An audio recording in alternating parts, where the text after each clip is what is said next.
Hey.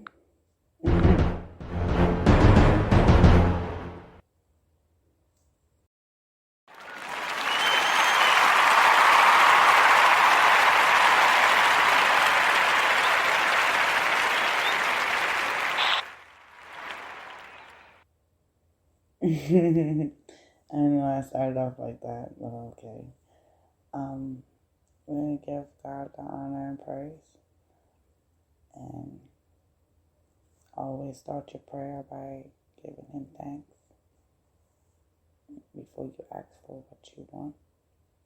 But let's get into some things. Let's get into some things. I wanted to talk about Christmas.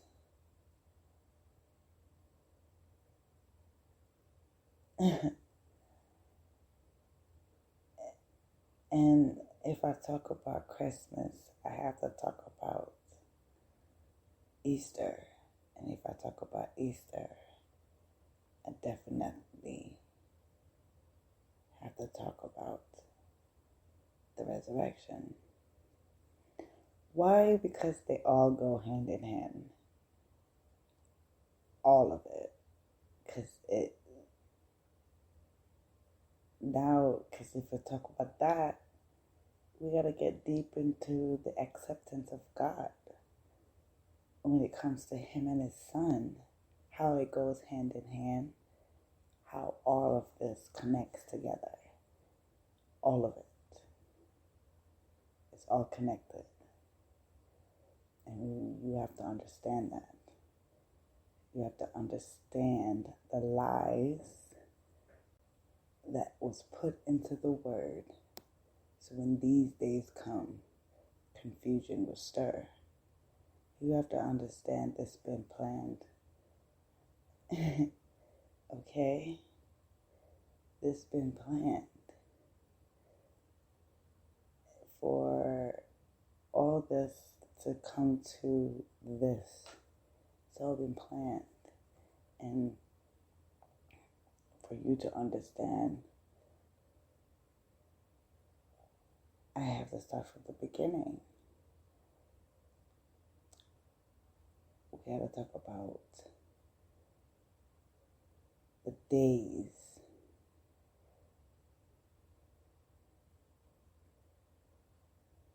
Let's talk about the days. When God created all things. And the last thing He created on the sixth day was us. And before He created us, He called us into existence. So you were called before you were formed. And on the seventh day, He rested. It was holy. And when He rested, we all know what happened. Sin came here because while He was resting, while Yahweh was resting, Satan slithered his way, meaning being conniving, and tempt Eve, being she's the loins of Adam. Adam is first. Adam was the one that was taking care of the garden before God created Eve. So He tempted her, telling her, if you be like God, having wisdom, knowledge, and understanding, as He, you shall. So eat. And she did.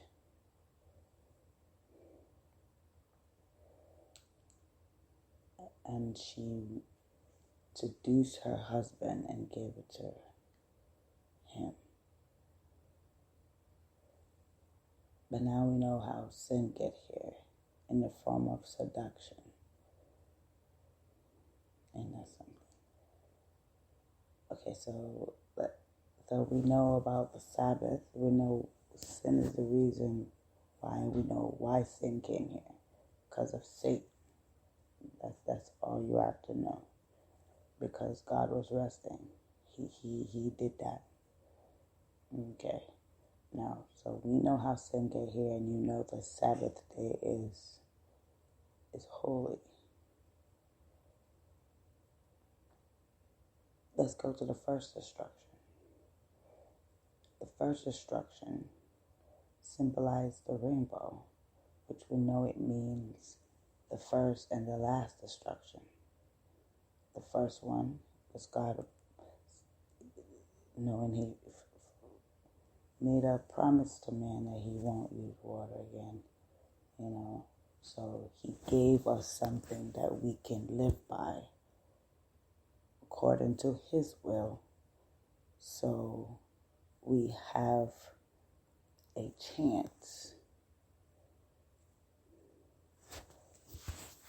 Right? The sin is still here. So we have a chance to escape the second one. Because He said, if you break the covenant that I give to you with this rainbow, you continue sinning. You continue doing the things that I do not like. I will destroy this place again. So we know the first one is with water. So the second one will be with brimstone and fire. He already told you that in the beginning. And then He even gave an example with Sodom and Gomorrah. How they were. There was a lot of nastiness going on there. And He destroyed them with brimstone and fire. And He told Lot to leave, him and his wife. And she turned around and turned into a pillar of salt. And she's still there to this day to know that this is what can happen to you. You will be destroyed. Because He said it in the Bible, where He said Sodom and Gomorrah is an example of what the end will be. Okay? Now, let's go with Moses. Now, this is how Moses and Noah connects together. Because He told you that He will destroy this place again. And they tell you that He's going to give you stuff that you can live by. So this is where Moses come in. He's telling you the stuff that you can live by. But He told you directly from Him. He did not have Moses wrote it down. He didn't speak to him and say, write this for me. No. He wrote it Himself, and He said it Himself. Okay, it came directly from Him out of His mouth. That means it stand firm and concrete. Okay? He's not going out and telling them like how He did with other prophets and tell them what to do and tell them what to say. No. He didn't tell Moses, this is what I say. He said it Himself, and he said it Himself on top of that mountain, and it was loud enough that even the people down could hear. Okay, think on that. Why they were so scared? Why they rather were king? Because He showed His mighty. He showed it. He showed it. How great He is without even showing Himself. He showed that with clouds and burning fire. It was he consumed that mountain. Okay? That tells you a lot. So he consumed that mountain, and that means when he was speaking, not only Moses could hear him, everyone else could hear him too. He was loud enough that they could hear. And he wrote it. And when he wrote it, and the lightning strikes, and can you imagine how that was? And then Moses was coming down, and they were doing what they were doing, and worshiping an image, going against the same very thing that God was telling Moses to come tell them. But the thing is, there was this one man, him and his fellow people, Demetrius, and that's what his name, Darmius. He and his brother and a few others were making a pain for Moses, making it a pain for him. They wanted food. If we were back there, they would have gave us this. Doing comparison when he's trying to set them free. But at that very moment, because they were the very ones that saying that they want this image, saying that Moses is not coming back. But yet, when Moses come back, he dropped it and he broke it.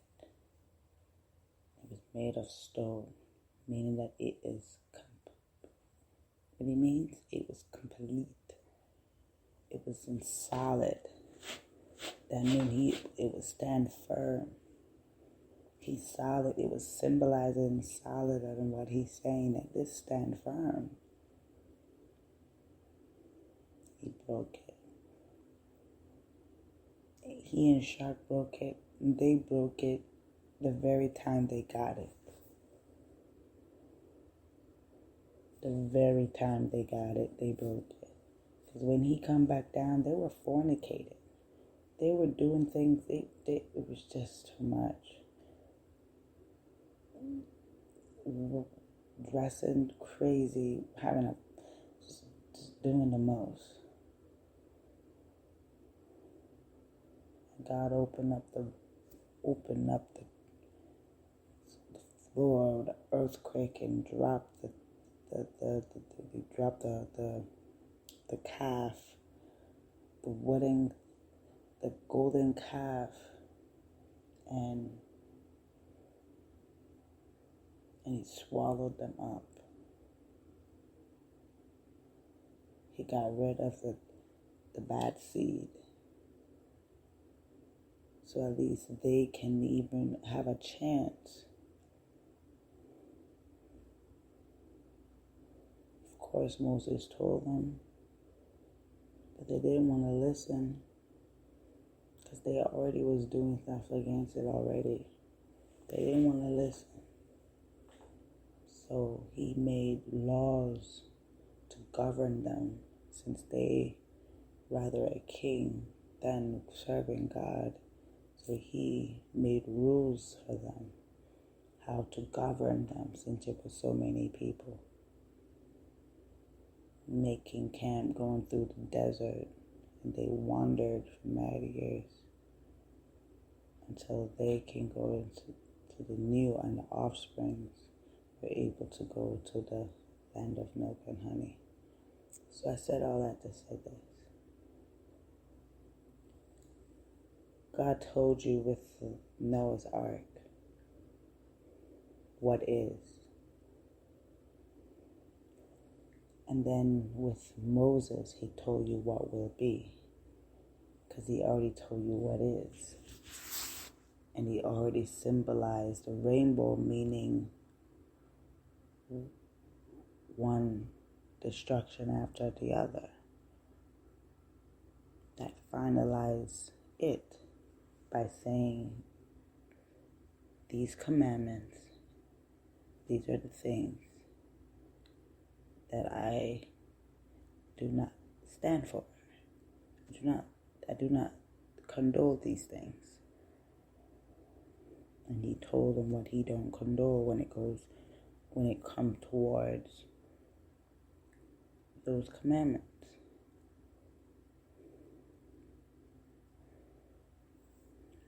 Okay. So them other stuff was for the govern them, but those 10 commandments that came off of God's mouth, those are stand fast. But what God told Moses to how to govern them, that's a whole different ball game. They didn't want to follow the 10 commandments. They already was trying to worship an image, and they were out there fornicating with one another. No. So you understand why they roamed.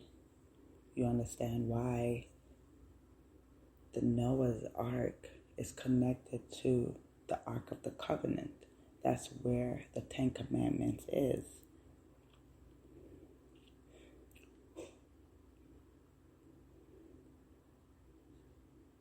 So now you know that they are connected together. They are connected. Now, let's go to the other part. The main important part of this whole thing. How it is all connected together. When Yahshua came, let's break down in days now. God made the world in 6 days. On the 4th day, he said, let us make light for day, and he made a light for night. On the 4th day, he made a sun. Okay? And the 4th day connects with his 4th day. Because his days are different from our days. So on his 4th day, he sent his son. You understand what I'm saying to you? On his 4th day, he sent his son here. Okay? So when his son came on his 4th day, he came to connect with the 1st day to the 7th day, which is the Sabbath day. Okay? The 1st day, that's when God showed himself and show you that he is the light. With his light there is void. Without him there would be darkness. There would be nothing. There would be nothing. It would just be pitch black, blacker than black, blacker than the blackest black of the blackest dark, the darkest of dark. It's just black, just dark, nothing.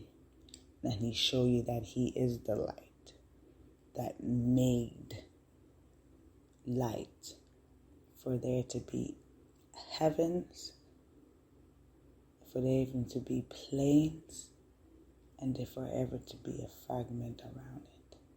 That's what he's saying. For he is for it to be. He is light of light that make light. 1st day, let there be light. He told you that he is light.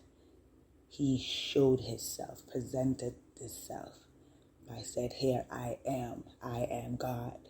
Let there be. That's why it is I am, that I am is, he is, he's all, he is for it to be. Let there be light. The first day. Okay? The creation. That he made light for us to have. Day and night. And that even presented with good and evil. Are you paying attention? Show you that God already knew.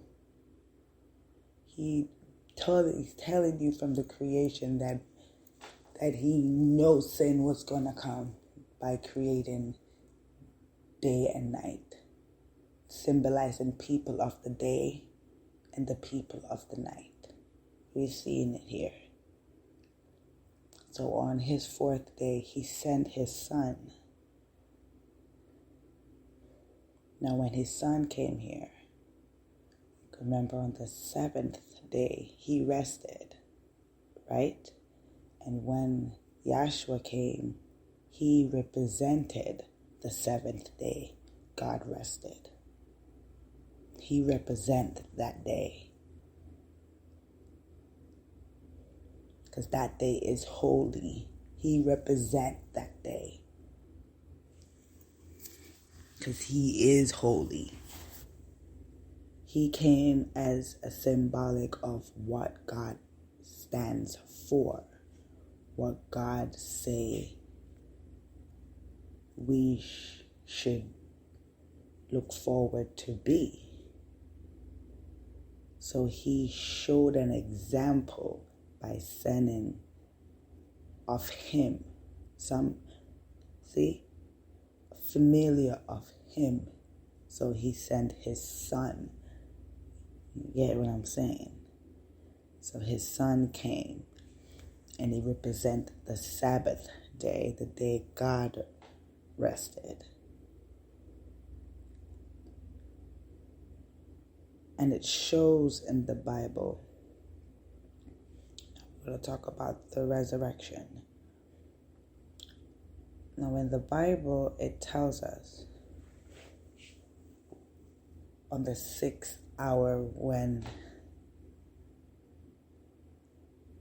he gave up his spirit, darkness filled the place.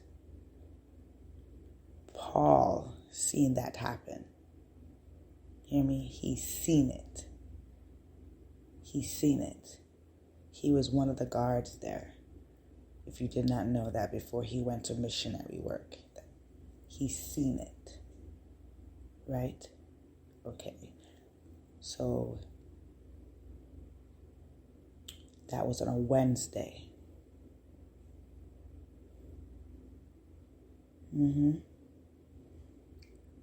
Thursday.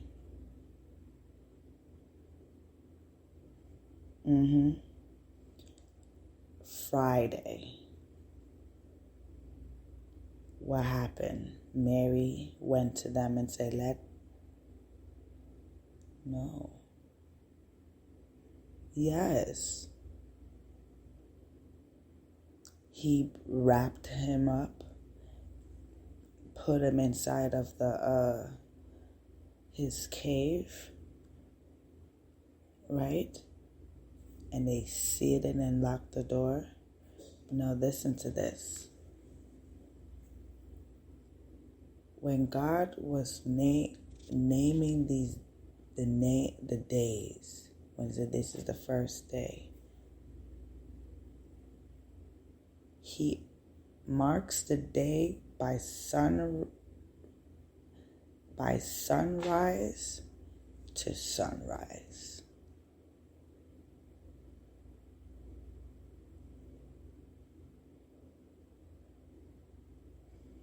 He marked the day by sunrise to sunrise. When the sun comes out to when the sun comes back out is a day.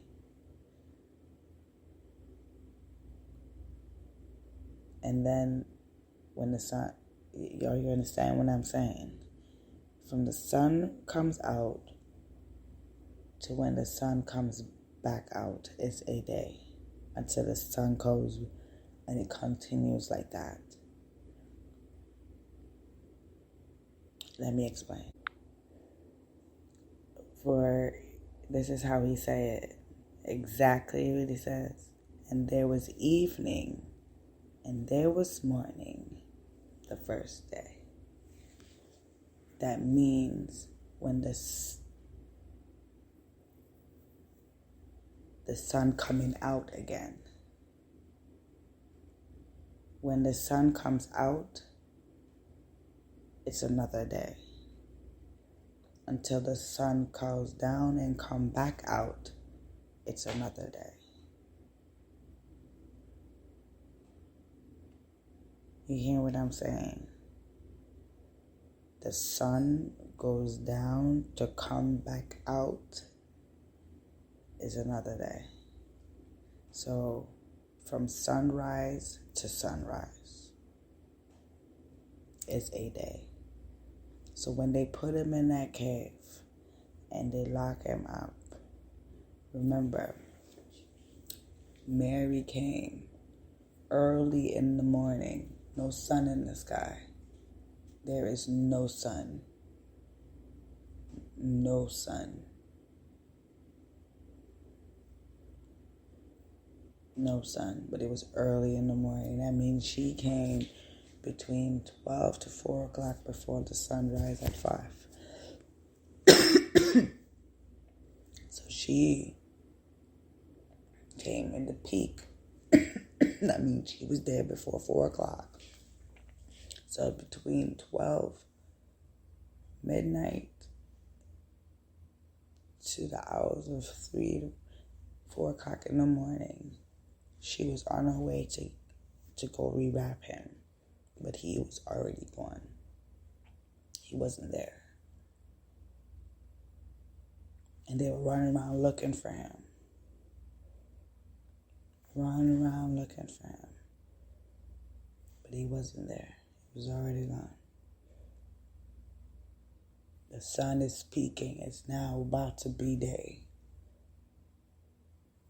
It's about to be day now. The sun is coming up and they still looking for him.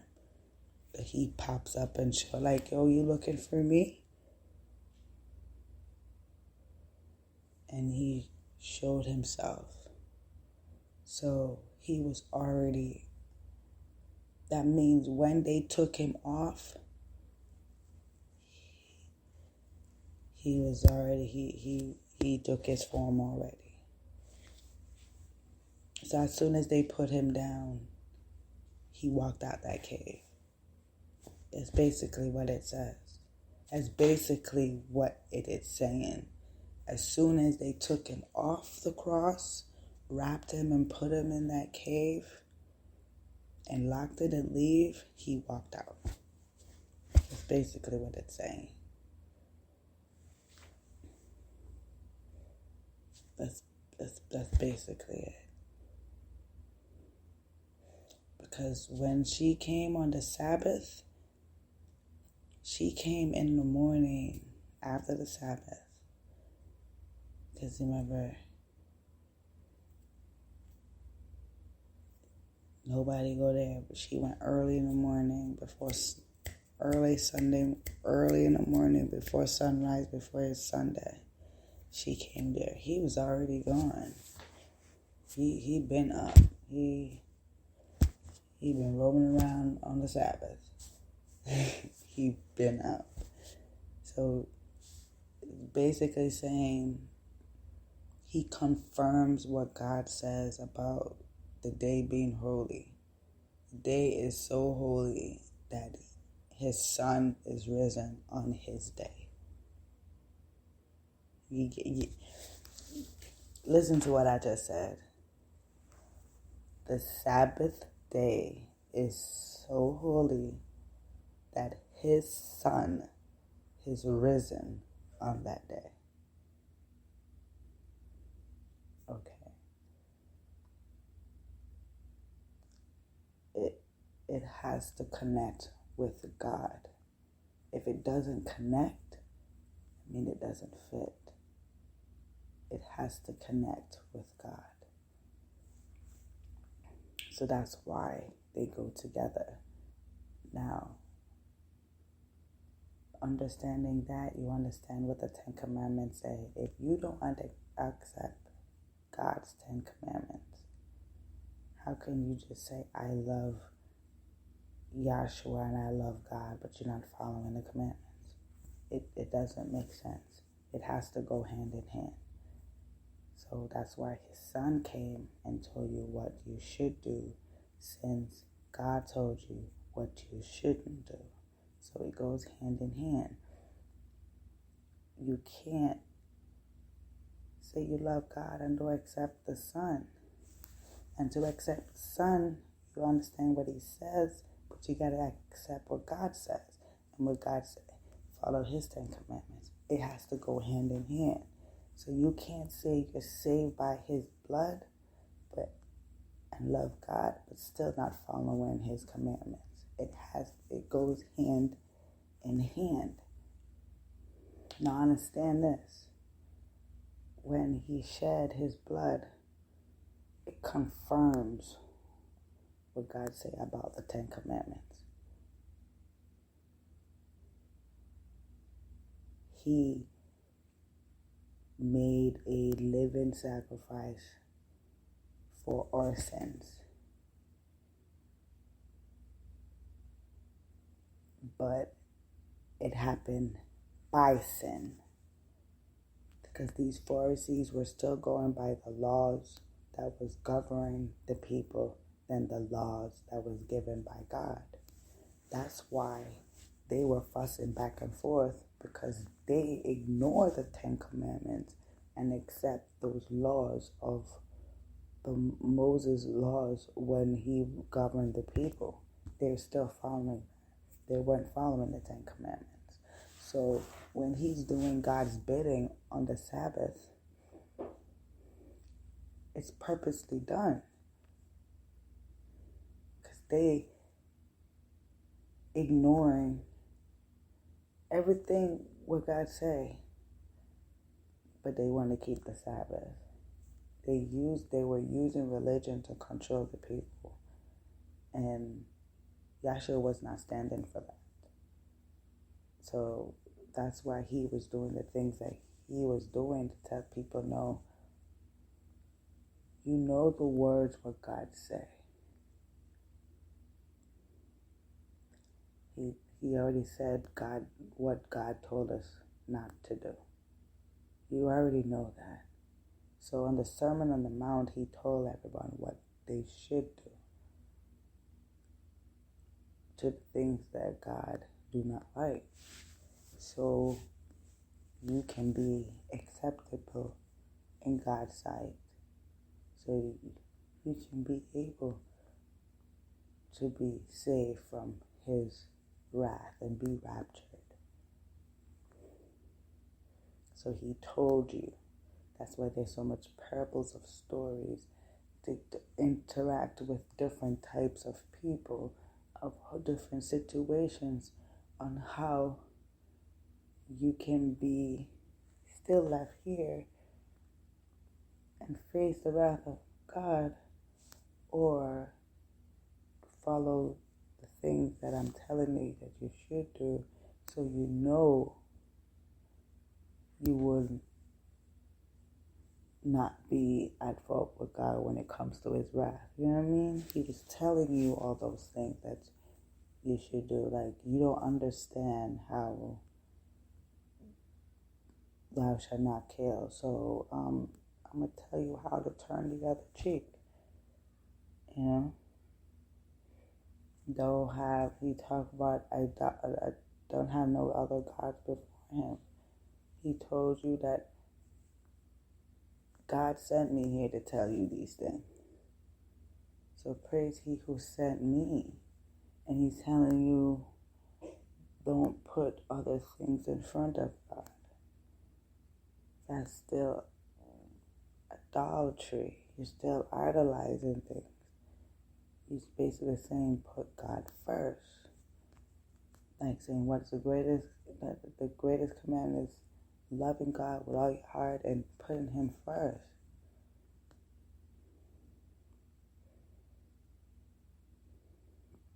So he was basically explaining the Ten Commandments in showing you what should be done. Because the commandments was given before and it wasn't been, like done. And even if it was done, no one was really doing the things to know that they can repent. So Yahshua came and teach them how to pray,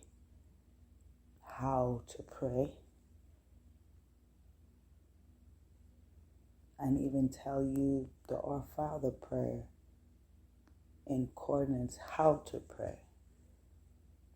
You must thank God first, Thank Him for the place He's preparing for you. Ask Him to forgive you for your sins. To ask Him to protect you from the evil one.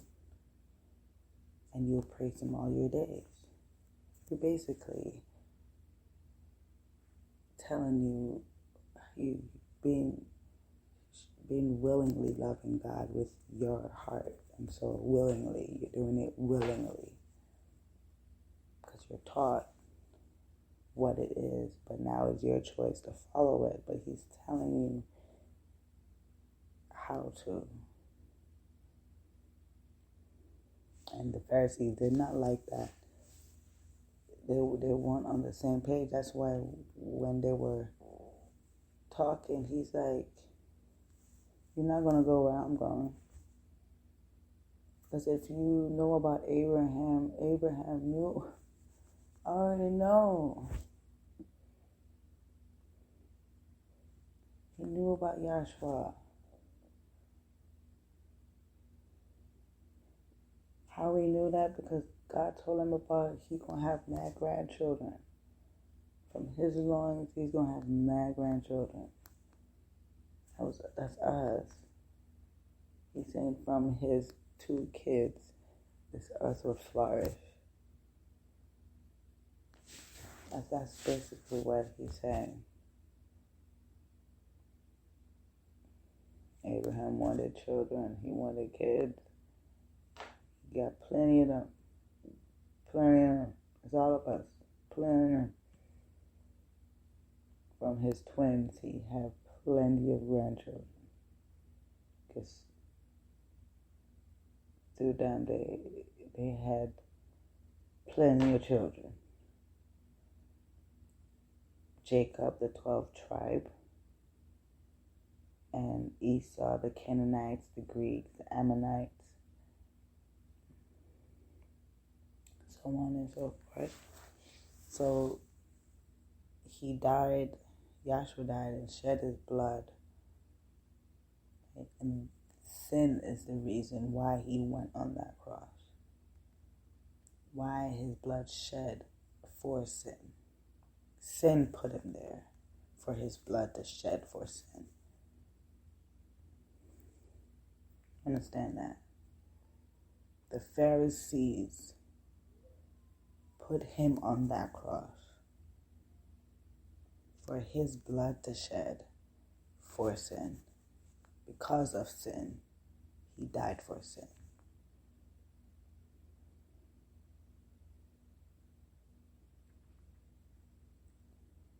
So you can't just say he died for our sins. Sin put him there. Sin put him there. They nailed him on that cross because of sin. Why his blood was shed for sin. The 10 Commandments. His blood was shed for that. That's what he's talking about. His blood was shed for the 10 Commandments, that we might falter every day, idolizing with all these celebrities and stuff, and the presidents. People talking about, the president, this president, you idolizing him. They don't even worship God. The clothes you put on your back, the labels, Gucci, Prada, you putting it before God.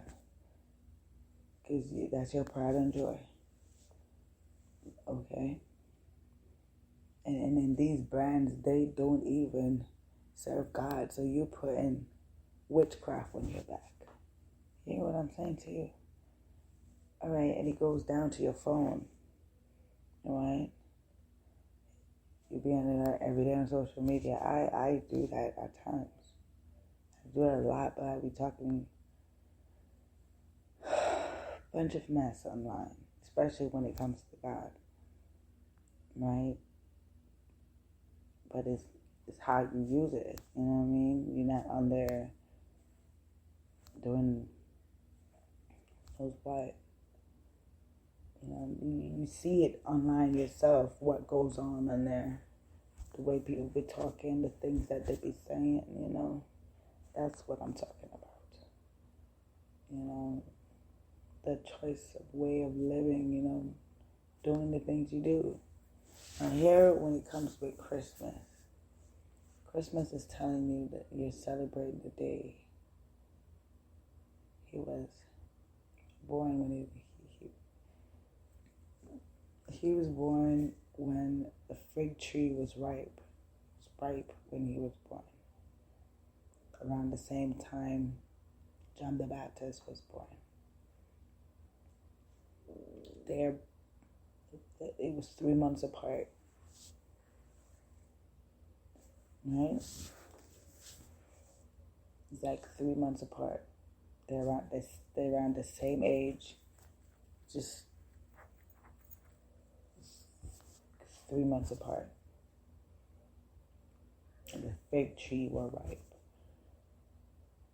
So they were born around the time and the season that the fig trees are ripe is between September to November. So where does December come from? No, look up and the fig tree has 2 seasons. The first season when it bears the fruit, but it's not ripe at all. The fruit get on the tree, but it's not ripe. And they cut off all the branches and leave the fruit by itself. And then they have to wait for the fruit to become ripe so you can pick it. But the thing is, some people do pick it when it's not ripe, when it blossomed, the fruit. But it's sour, it's bitter. It's sour and bitter. So that's why why we're symbolic to the fig tree of having 2 different seasons. One of the seasons we bear good fruit because we're ripe and we're good. Or you're bad, you're rotten, you fall off. Yeah, but he's talking about the bitter trees, the one who have fruit, but it has no value because it's not ripe. And the ones who have good fruit, and it's ripe because it's good for you to eat. It's good to share with other people. The first season's not good. You can't share that with anyone. It's bitter. It's not good. Why we're connected to the fig tree. So let's go back to Christmas. December have nothing to do with the birth. On December 25th, in the Bible, you can look it up. In Jeremiah 52, from verse 31 to the end, it tells you what December 25th represents. Okay, let me read it to you. In the 37th year of the exile of Jehoiakim, king of Judah, in the year evil Merodach became king of Babylon, he released Jehoiakim, king of Judah, and freed him from the prison on the 25th day of the 20th month. And he spoke kindly and gave him a seat of honor higher than those in the seats of other kings who were with him in Babylon. So Jeroboam put aside his prison clothes and for the rest of his days ate regularly at the king's table. Day by day, the king of Babylon gave Jeremiah a regular allowance of long as he lived to the day of his death.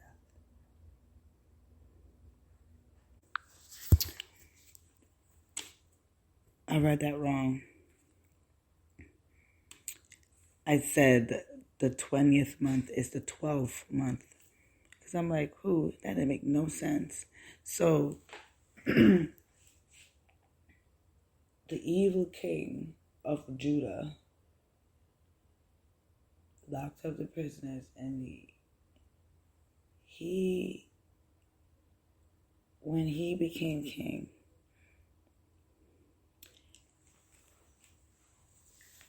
because he was locked up,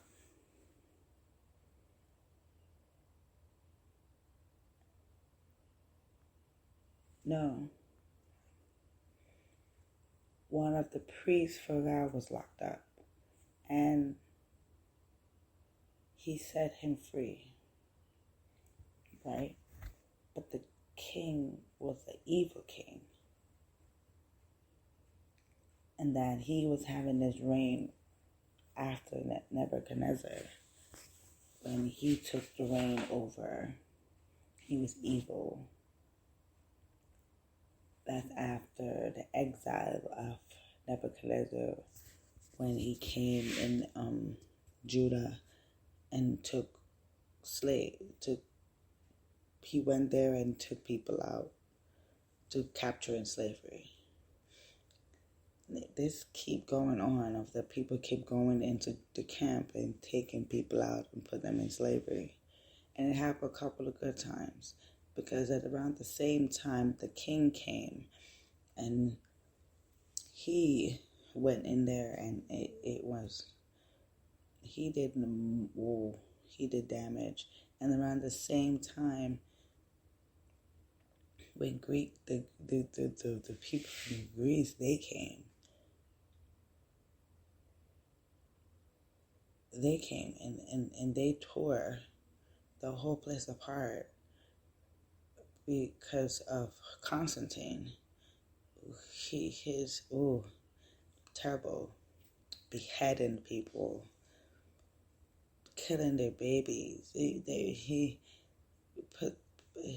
around that same time, the Roman Empire was doing head to head, so they were putting people on crosses. You hear what I'm saying to you? Because before the Roman Empire died, they were in cahoots with the Greeks. They were working together until one wanted to be better than the other, and the Greeks kicked them out. They got kicked out. So now you know about that. Yahshua blood was shed on the 10 Commandments for us because of sin. He was put there to put the 10 Commandments. So all the sins that we committed and stuff are still a part of that 10 Commandments, because it covers up everything of all the things that he doesn't like. About fornication, and he described the different types of fornication, of sexual immoralities. He described it. You should not have incest. You shouldn't want to sleep with your neighbor's wife. He explained it in terms so you can understand what he don't mean, but he don't want you to do. You know what I mean? He wants you to know what he don't want you to do. And you don't mean to do that. You don't mean to do it. Right? So he sent his son. So you know what to do. So you can't say, I didn't mean to do it. Alright, so now you know that Noah is connected to Moses, and Moses connected with God. God told you what you shouldn't do, but he sent his son on this fourth day to tell you about the seventh day. Get it? So when he told you about the seventh day, he told you that if you don't believe in him, you should not perish, but have everlasting life. If you don't believe in him, you're not going to have that. But if you do believe in him, you will have that. Okay, so for you to have that, you have to believe in his son. And this is when you have to think about his name.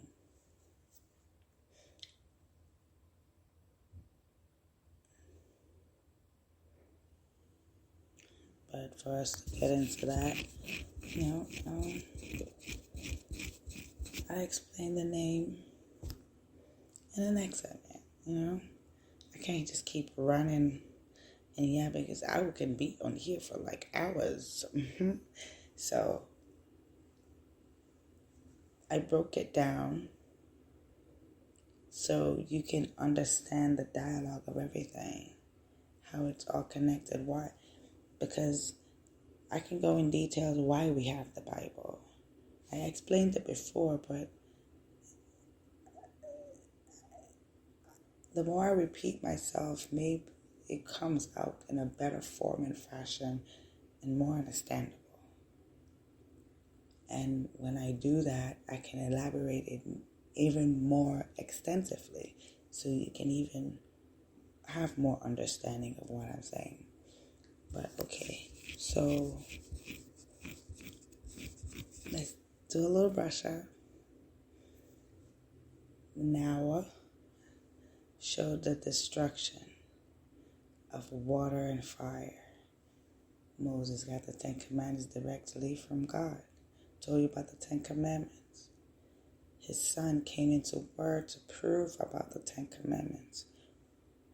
And because when he did that, sin put him on that cross for him to shed his blood for the 10 Commandments, which covers our sins. And for that, it holds fast until the days of God when he comes on his seventh day, because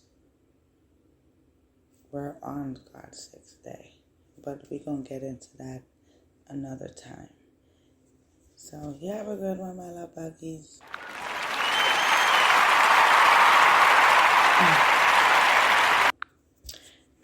My other fellow disciples of God, because that's who we are. We are the sheep of his flock, and he is the mighty shepherd. You have a good one, my darlings. Have a good night, my fellow disciples. Have a good one.